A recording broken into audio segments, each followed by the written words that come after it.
Hello guys, ഞാനും നിങ്ങളും 4ാം ക്ലാസ്സിലെ മലയാളം പാഠപുസ്തകത്തിൽ പഠിച്ചൊരു കഥയുണ്ട്. ആലീസിൻ്റെയും മാലാഖയുടെയും കഥ. അപ്പനും അമ്മയും നഷ്ടപ്പെട്ട് അനാഥയായ ആലീസ് എന്ന 6 വയസ്സുകാരി അവളുടെ സങ്കടങ്ങളും ദുഃഖങ്ങളും ആകാശത്തേക്ക് നോക്കി നക്ഷത്രങ്ങളോട് പറയുമായിരുന്നു. ഒടുവിൽ അവളെ ആശ്വസിപ്പിക്കാനായി നക്ഷത്രത്തിൻ്റെ രൂപത്തിൽ ഭൂമിയിലേക്ക് ഇറങ്ങി വന്ന ഒരു മാലാഖയുടെ കഥ.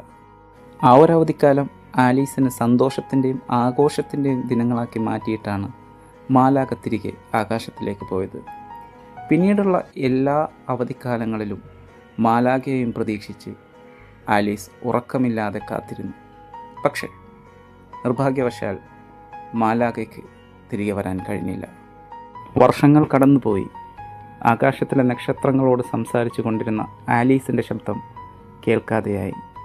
മാലാഖ വല്ലാതെ അസ്വസ്ഥയായി. ഇത് കണ്ട ദൈവം മാലാഖയ്ക്കൊരു വരം കൊടുക്കുകയാണ്.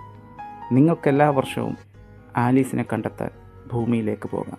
ഒടുവിൽ മാലാഖ പഴയതുപോലെ ഒരു വലിയ നക്ഷത്രമായി ഭൂമിയിലേക്ക് അവതരിച്ചു. നക്ഷത്രഭീമനായി വരുന്ന തന്നെ കാണാൻ വരുന്നവരുടെ കൂട്ടത്തിൽ ആലീസ് ഉണ്ടാവുമെന്ന പ്രതീക്ഷയിൽ എല്ലാ ക്രിസ്തുമസുകളിലും ആ മാലാഖ ഫോർട്ട് കൊച്ചിയിൽ വരാറുണ്ട്. പക്ഷേ നിർഭാഗ്യവശാൽ അവർക്കിതുവരെ ആലീസിനെ കണ്ടെത്താൻ കഴിഞ്ഞിട്ടില്ല.